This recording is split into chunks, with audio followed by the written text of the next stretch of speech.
Thank you, Les. See, it worked. And now we're getting to the, how can we help you? Does anybody have a need, a want? I'm gonna stop the share. Nobody needs anything. Nobody's got a deal. I'm looking for mobiles and manufactured houses. I like buying those things. That is very good. Room. I'm looking for a modular plant that I can go and tour. And I'm having a hard time finding one. So plant, like where they actually manufacture it. Production manufacturer. I'm starting to learn more. Got an interest in the modular new builds and trying to Did find you a give place. that one in Virginia Buzz, Jackie? Yeah, I haven't had a say chance there's to one. call them. There's ahead, one Patrick. up there on the Virginia border up there. I think you could run through. Yeah, if I did a Yeah. little Google on them, I just haven't had a chance to give them a ring yet. Yeah. I think they might be your best bet, but yeah, that one and down by Lillington was fabulous, but that was before COVID, and since COVID, they don't do it anymore. In fact, they've cut back on producing a lot of their bigger models. They've really scaled back on their model line, so Nice. they're not letting people in there anymore. It is so interesting. Yeah, I'm looking forward to it because I'm wanting to do a little bit more of an assembly line approach. So, but I'll let you know. And then maybe if it's a great tour, it's something we'll open up to NC RIA. Okay, so with this, I am going to go ahead and turn it over to Mike to talk to us about how we can find some deals. Thank you, Jackie. All right, I'm going to go ahead, share my screen. Let me know when you can see it. All right. Can you see? Yep, you're good. All right, good. All right.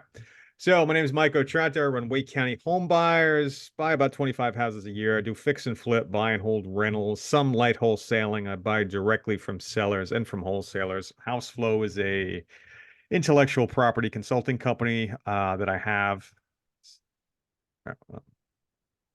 There we go. All right. This content is for educational purposes only. Houseflow Depot assumes no liability for any loss incurred. So there are a little bit of risks with bandit signs, and I'm going to get into that. But that is just a warning. So all about bandit signs. So we're going to talk about what are they, the type of signs. You know, there's ones that go on the ground, there's some that go up on the pole. What to put on it, what kind of messaging you want, where you can put them, also the quantity, the frequency that you're going to be distributing them, legal liability concerns, and also where to purchase. So it'll be pretty thorough. We're going to do a Q&A at the end. If you have any questions, just go ahead and put them in the chat. All right, so bandit signs are the ones that you see on the side of the road. They can be placed on properties that you own or are renovating. So a lot of times when you're driving around neighborhoods, you'll see signs in the yard that agents use. But for the most part, the bandit signs that we're talking about are ones that are on the side of the road where they're really technically not supposed to be. They could be on poles, they could be on the corner. And bandit means the ones on the road that violate city ordinance. Now, if we're going to look at this as a marketing channel, so the strengths of the bandit signs is that they're affordable, they're easy to obtain, pretty easy to distribute, and you can start getting calls right away from motivated sellers. The conversion rate is not that high on them. You do have to worry about fines from the city. A lot of times they come down, anybody that doesn't like them. Sometimes when you stick them in the ground, anybody that is, you know, the local landscaping companies that maintain the road will pull them up when they cut the grass. It's also effort driven. You know, you actually have to go out there, drive around areas and actually get them in the ground. It's actually somewhat time consuming. You know, but you can get started quick. You know, if you bought 500 signs, you know, once they were delivered to you, you can go out there, start distributing the signs and start getting calls right away. But, you know, you do have to worry about some fines from the city, insurance issues. If you're involved in an accident, your insurance company might not cover you. And there's, you know, your competitors, sometimes wholesalers will pull them down. Sometimes angry residents will pull them down. So generally, we're looking at the ones, in my experience, that have been the most effective are the 18 by 24. The size, it's the largest size, but I've experimented with smaller sizes, and what I found is that the conversion rate, the amount of calls you get, drops dramatically. So I stick with the 18 by 24. I've heard a lot of different things. Is it better to use yellow and black, red and white, red and black, white and black? I've used all three. It kind of just depends. My experience is you want to keep it as simple as possible. We buy houses. A phone number is pretty straightforward. I've seen some people do cash for houses. That's fine. I would keep it to 3 words. What I would not advise you to do is start putting all kinds of text on there, like we buy houses, cash as is, no repairs, no fees, and then a small phone number. I would not do that. You want to make that phone number very prominent.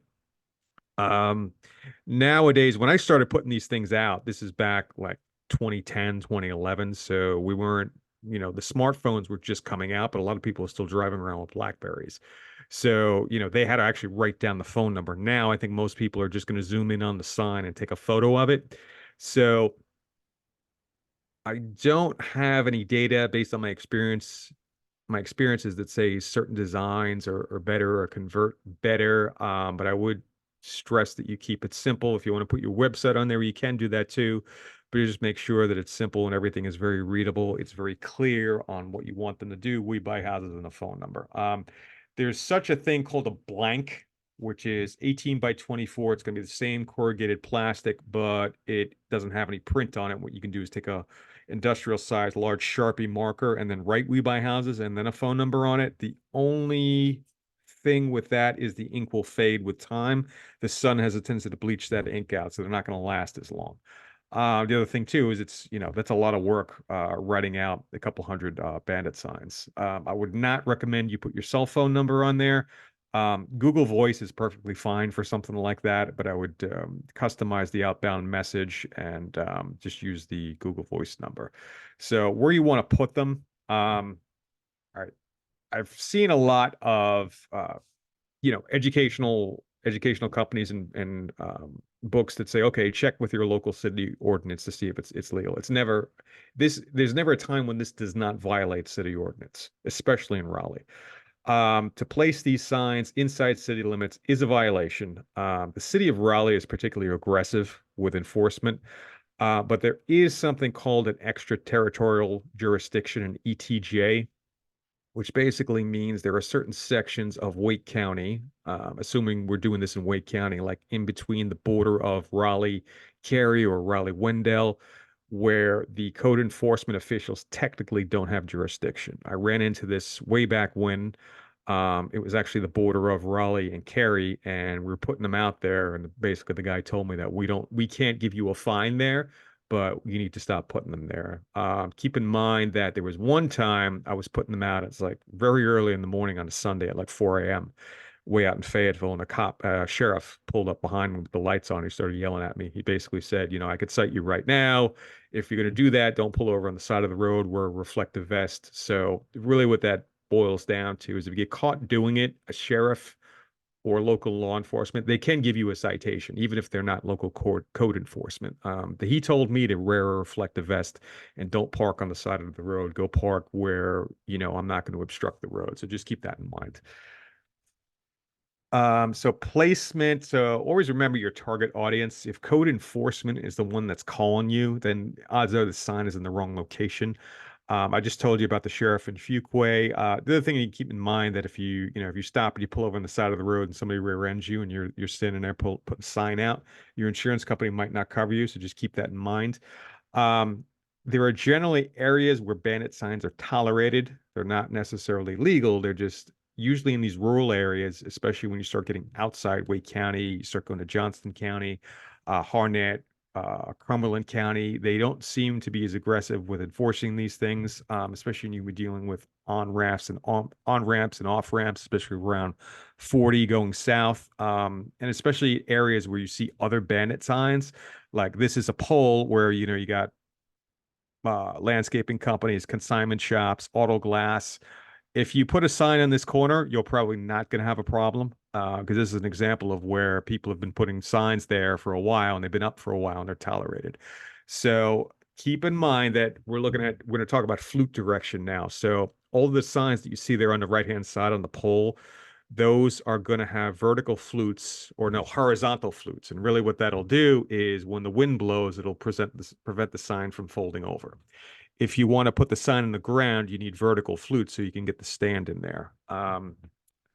The only thing about that is when you buy a bulk, if you want to buy 500 signs and you want to get the discounted rate for the 500 signs, you have to figure out, do you want vertical or horizontal flutes? So you need to figure out in advance where you're going to be putting them.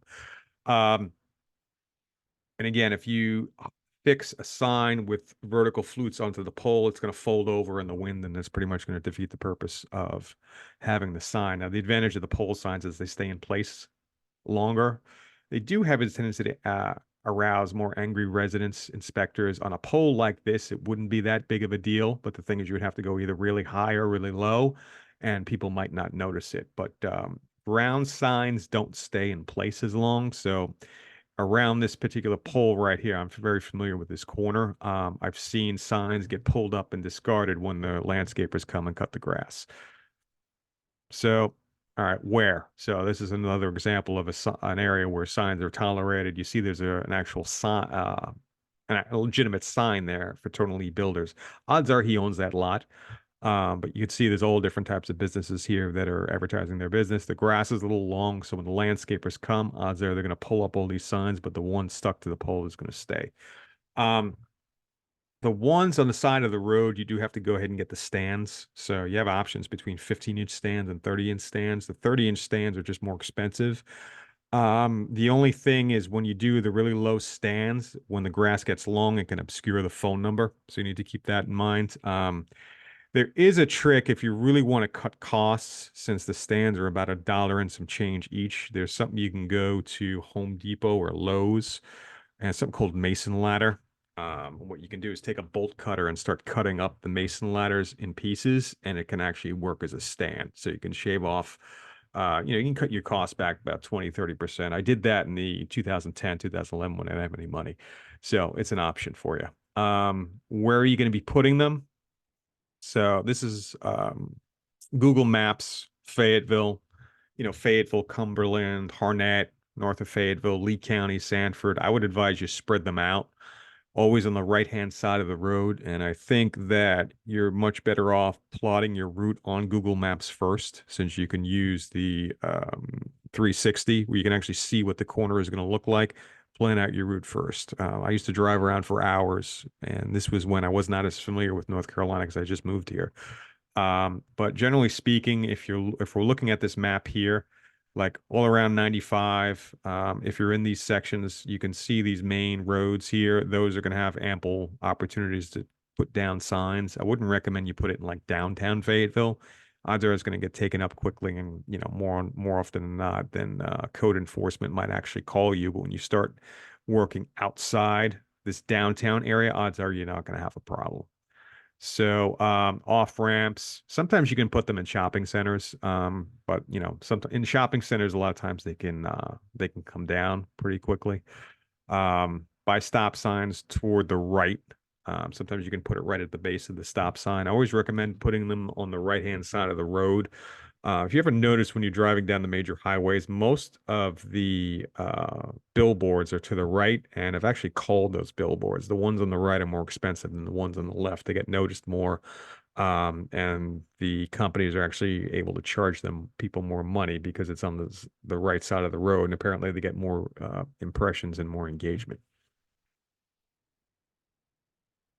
All right, quantity and frequency. So I think when I was doing them, I was doing about 25 signs per week. This was in the early teens. I would say 25 signs per week is the minimum. Anytime I've, found a bunch of them around the garage somewhere and I put on like 5 or 10, I almost never get any calls. If you want to ramp it up and use it to find a flip, or if you're a wholesaler, 100 per week is better. But I would say 25 per week minimum. So that's why I recommend you use the Google Maps to plot out your route, because what you want to do is find 25 stops before you actually get out in the car and start dropping signs. So it can take, I remember when I used to do 25 signs a week and I would explore different areas and drive around, it would take me three to sometimes 4 hours. but that's before, you know, I wasn't really dealing with a GPS on, like, I mean, I got a smartphone in 2013, but I don't remember if the GPS was that functional. It wasn't as good as it is today.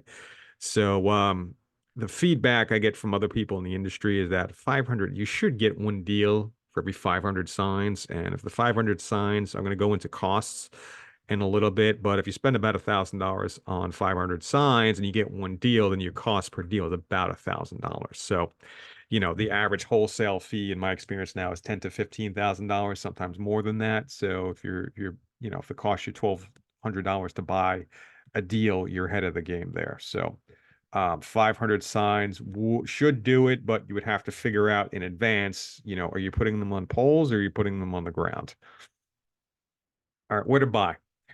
Dirt Cheap Signs is a company that I've used a lot in the past. They're good. Better prices. So for 500 signs, you can get them for about $1.72 each. If you wanted to do them in blocks of 100, it would be about $1.75 each. So you could do like 100 vertical and 100 horizontal. That's something you could do. Keep in mind that the wire stands are sold separately. The 15 inches is about 72 cents.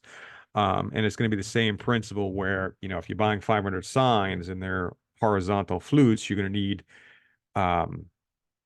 you know, you're going to need the same amount of stands. So you're going to have to factor that in. So there's something on the left. See, it says it's called Sign Stapler, and that's a tool that staples signs to poles. Looks like it's about $125. And that website, they sell their signs for $1.71, 1 penny cheaper. I've never used them before. I don't know what their customer service is like. I can vouch for Dirt Cheap Signs. The only thing you need to keep in mind is that with these deep discount companies, it's going to take a couple of weeks for the sign to get to you, and it's going to be shipped via FedEx, and you're probably looking at $100 to $200 in shipping alone. If you want to rush it, it's just you're going to be tacking on more and more money. So usually what I would do with Dirt Cheap Signs is I would just order a batch, start putting them out, and then when I was halfway through the first batch, I would order the second batch just to give me enough time for them to come. The boxes are very heavy. They're at least 50, 75 pounds. So 500 signs and stands, I think it's about $1,220 before shipping. And you're going to have to tack on $100 to $200 for the shipping. So there are other companies out there that want like $2 for the sign. I would not spend extra money on signs. Signs are very simple. There's nothing complicated about them. There are sign companies that cater to real estate investors, but I've noticed that their signs are substantially more expensive. If you want to go on some of their websites and just get some ideas, you're free to do that. But this is a very easy, straightforward thing. I would not recommend that you guys overcomplicate this process. So let's see. Click here. All right. So that's pretty much the presentation. But since we got a good amount of time, we're about 25 minutes in, we can go to Dirt Cheap Signs. So since this is an election year, there's going to be all types of election signs out there now. So if you're going to be a little more aggressive with sign placements, you're more likely to get away with it this year since there's election.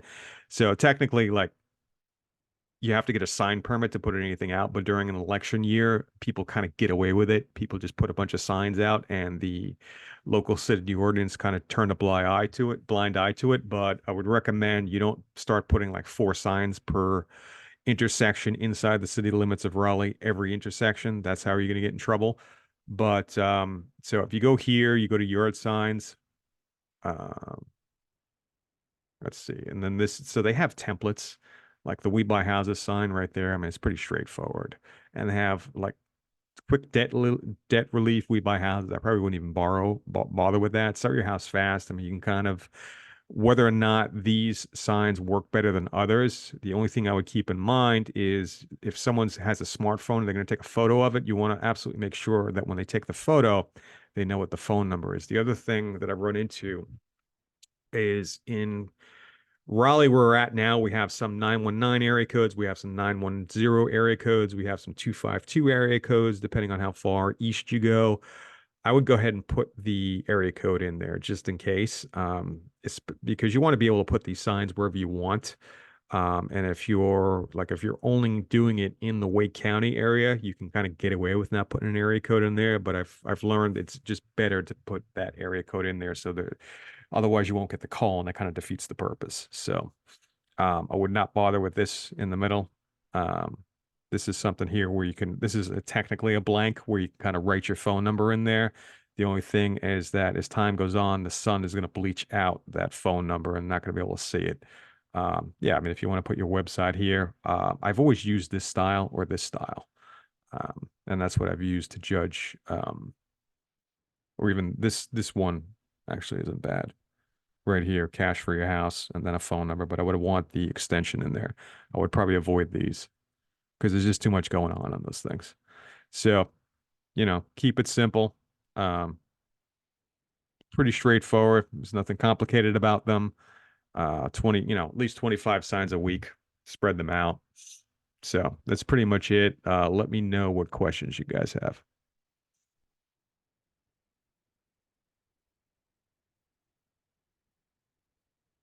None? Hey, Mike, well, I have one. What's the average lifespan, taken out of consideration that somebody's come and nabbed your sign or you've gotten in trouble just from a weather perspective? Like how long would I've they seen usually last? those signs can last a couple years, especially if they're on a pole. Oh, So okay. ones in the grounds, eventually the landscaper is going to take them up. They aren't going to last too long. I would say the ones on the poles will last longer. I mean, there's a few of them that when I go down to Fayetteville, I take the same route and I'm seeing the same guy that buys land. I'm saying that we scoop dog poop. I've been seeing those signs for a while and those are fixed to poles. So those commercially printed signs can last a few years. So the ones Okay, that and- will last longer, and the commercial printing is sun resistant, so it will last much longer. But they're just a little bit more expensive. Okay. And when you hire I'm assuming you're hiring somebody at this point to put the signs out. Do you like, In the oh, no. past, I've done it myself. Now I have an assistant that helps me. She's done the signs, but to tell you the truth, I've really gotten away from the bandit signs. I will Mhm. put a branded sign in the houses that I'm renovating, and I found that most of the people that are calling me want to rent it or they want to buy Me it. too. So that's the thing. But I mean, now since we have these record low inventories, we're getting this kind of strange market activity where people are so desperate to buy and rent stuff. They're the ones that are out there driving around looking all the time. My main concern with having employees or someone on a contract to hire is if they get in trouble, if the sheriff pulls them over, if they get hurt, or if they get in an accident, it's going to come back on me. I can always put some kind of a non-disclosure there, or I can put like a release of liability, but I don't like it. There's something I'm like, if I'm not going to do it, then I mean, for the most part, if you have a healthy budget, I really don't see why you would be doing this anyway. Mhm. So, I mean, you're better off if this is a good place to get started.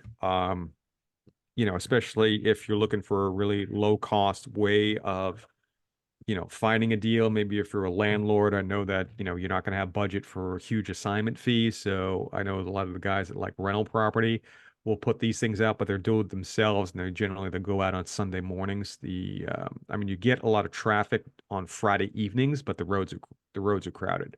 So Sunday morning, the roads are actually pretty quiet. So that's another thing you need to take in consideration. I mean, when I was younger, I was putting them out at like overnight, 12, Mhm. 1 o'clock in the morning on like a Thursday or a Saturday or something like that. So that's what I was doing. I don't know. Oh, here we go. So, Okay. but yeah, so these signs, that one right there, that's a We Scoop Dog Poop sign. So that's this. So that sign's been there. I don't know when I took a photo of it. I actually took a photo of that. As you can see, it's during winter, but most of these signs are still there. So these signs will last a long time. They'll last a couple of years. All right. And it's to tell you the truth, when I see any type of contractor, especially in rural areas, a lot of times I'll take a photo of them because sometimes those guys are the kind of the father-son teams that are more reasonably priced. So that's the other thing. Generally speaking, like if you I don't know, if you're looking for a plumber and you Google like plumbers near me, those guys are going to charge you some money. Those are the most expensive plumbers. The guys with the bandit signs, usually they're more affordable, but that brings up the point in advertising where if you have more authority in your local market because of your presence on the search engines, maybe you have a billboard, it allows you to command a higher price. So that's one thing you take into consideration as well. So, but if you're starting out, it's a good place to start. That's true. I've given, I always give contractors that I see my cards and, Mhm. tell them I'll make it be worth their while if they are working at a house, retail that needs work and they hear somebody wants to sell to Mhm. hand them over my card. So guys, there's a lot of inexpensive ways to get the word out. Does Mhm. anybody have any questions? Yeah, I have a question, Mike. Go for it. Hey, for Wake County, have you heard of anybody going to court because of those bandit signs? Anybody calling the numbers and fining people or going to a court hearing or anything like that? In my experience, I remember there was one time where I've had inspectors call me and say, all right, you can't do that. You need to stop doing that. We're going to fine you, so on and so forth.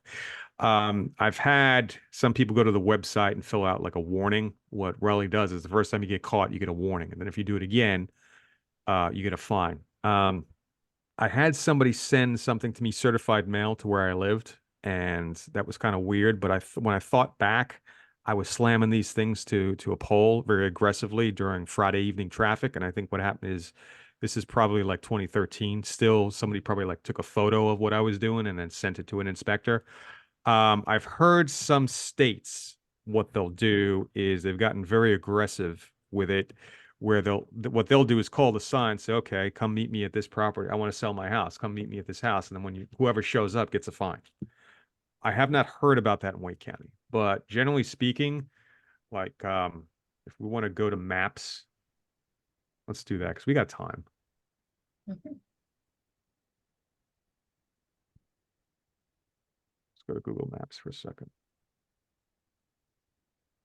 Drag this over. And can you guys see the website that's in front of me right now? Can you see the maps? Yep, we can see it. Okay. All right. So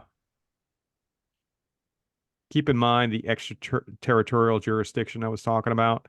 Like if you start getting out here in these more rural areas, the city of Raleigh or the city of Apex, a lot of them are not going to have jurisdiction out here. So if you're in these other areas, especially if you're down in like Lillington, Benson, or you're down the main highways,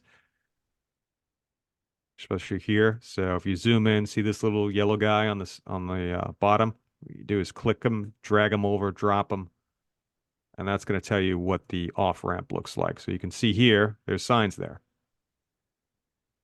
There's signs here.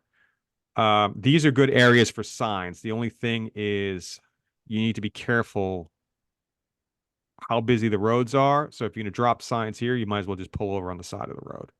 I can say I've like you start getting flat tires because you run over stuff.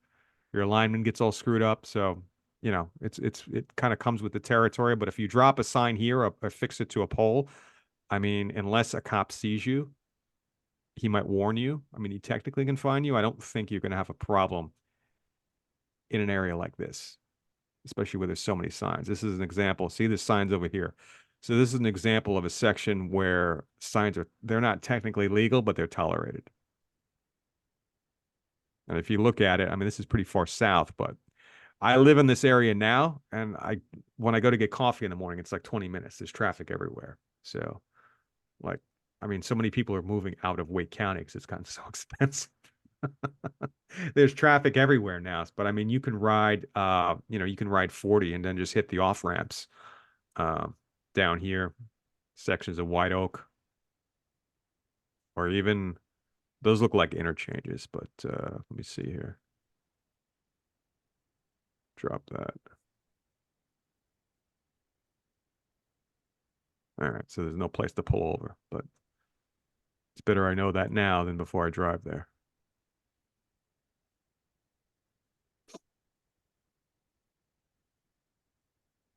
It's an overpass. So this is what I used to do at night before I would go out the next day.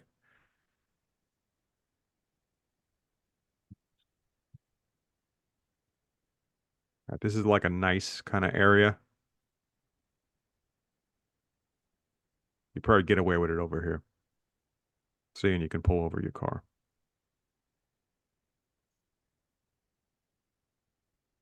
Overall, I'd probably just put one. Some people will go crazy and put, one here, one here, one here. There's times when I would drive around, there would be some homeless dude that took my sign up and then he wrote his homeless sign, give me money on the back of my sign. And, you can't do anything about it. So, but, yeah, that's generally what you'd be looking for.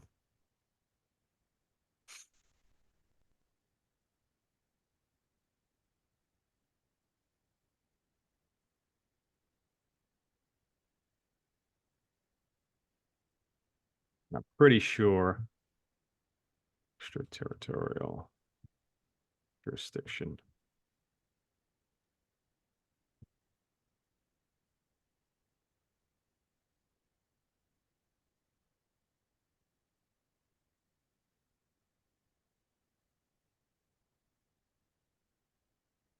See if it's going to give me the maps.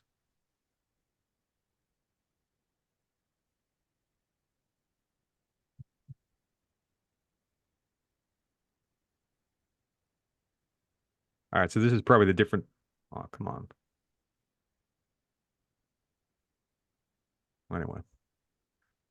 So if you pull these maps and you start looking at them, when you're on the fringes, again, you'll probably get away with not getting a fine. But I think the safest thing to do is just stay like kind of outside Wake County on the fringes, because there's still plenty of people that commute back and forth. So there's going to be plenty of people that commute back and forth between Raleigh and Durham. So you see them all over the place in Durham, but generally on the off ramps, on the the type of off ramps where you see other signs, generally you'll get away with it.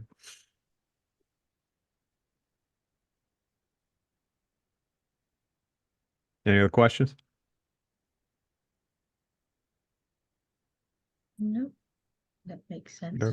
Yeah, they're pretty straightforward. Yeah. All right, Next well, month, Mike, next month we're going to be talking about direct mail. Direct mail, you do need money, or at least some money. It's more complex, so that'll be an hour-long presentation. That'll be a big one.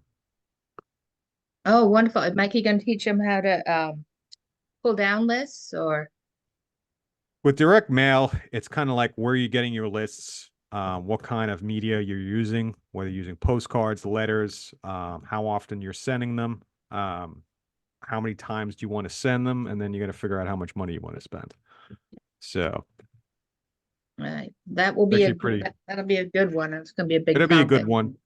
And the other thing is nowadays there's all these tools that you can use. There's CRMs where you can just do it right from the CRM. So I think REI Black Book, odds are there's a way to do it through REI Black Book where it might be another tier subscription where, you subscribe to it. And generally these CRMs are 125, maybe they're up to 150 a month. And then you might do another tier subscription, like $25 a month, where you can pull lists and then send out postcards for X amount per piece, but you can track it all in one system. The biggest challenges with it is where the lists are coming from. So, and that's a subject all in itself. And I'll direct you to certain channels that focus heavily on direct mail that have good information, because that could be, we could spend 2 days on direct mail. So I'm only going to have an hour. Agreed. All right, guys. Well, definitely put it on your calendar for next month, because direct mail is one of the more effective ways. We'll It is doing more SEO. expensive. We'll be doing SEO. I'll teach you how search engines work and how to be a better searcher. So, and it'll be especially Excellent. relevant to those of us that grew up in the days of the Yellow Pages. So Google is an index. It's technically a giant Yellow Pages is what it is, but it's just more effective with AI behind it. But that's basically what it is, an index. Mike, that's my old industry, 25 years in Yellow Pages. So I think they're still around. And it's not like they're cheap, because they're not. still No, like but $2,000 I more. remember sitting in the boardroom in, oh, like 2004 maybe, talking about, whether or not the internet would actually impact the business and the amount of people going, no, we've been around for 100 years. It's going to have a tiny little effect. Yeah. My son doesn't even know what it is. So he's like, the yellow pages. Yeah, that's true. Yeah, cool. All right, well, we very much appreciate, yeah. Anybody else have any questions? Otherwise, we're gonna let you go and have dinner and we'll get this recording up on the site for you to go back and review in a couple of days. Cool. All right. All right. Thank you so Cool. much. Thanks, guys. Night, everybody. Good night. Bye.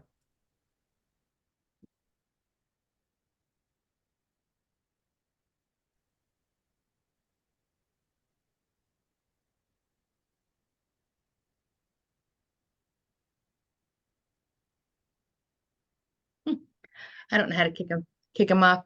All right, well, I'm gonna go get dinner. I mean, I thought it Well, was a there we really go good. again. We had more no-shows than we had attendees. I don't know what's going on. It's been the last 10 days, so we'll have to talk about it and but it was a really good presentation for Yeah. people that, I have no interest in bandit signs anymore, but if you got no money, it's not a bad way to do it. So, Not, it's you not at know. all. all right. Yeah. Jesus, last we will see you tomorrow. Maybe I should have taken more time with the announcements. I hate doing the announcements. They went really, really, really freaking fast. I'm sorry. Those slides. Is that I was- automatic or were you doing that? No, it's automatic. You just hit the play button. So we I've got to slow them down.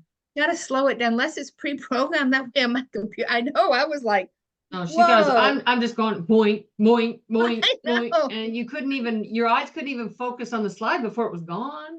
Maybe that's why the person asked me about what was the NCREA Yeah. email. I was You, because I you hadn't couldn't paid. even tell what it was. If you've never seen those slides before, they're totally useless. Yeah, that's true. We'll talk So about. we got to have a chat with Cha. Yes, we do. All right, we'll Okay. see you guys tomorrow or whenever we see you. Ciao. Bye. Bye.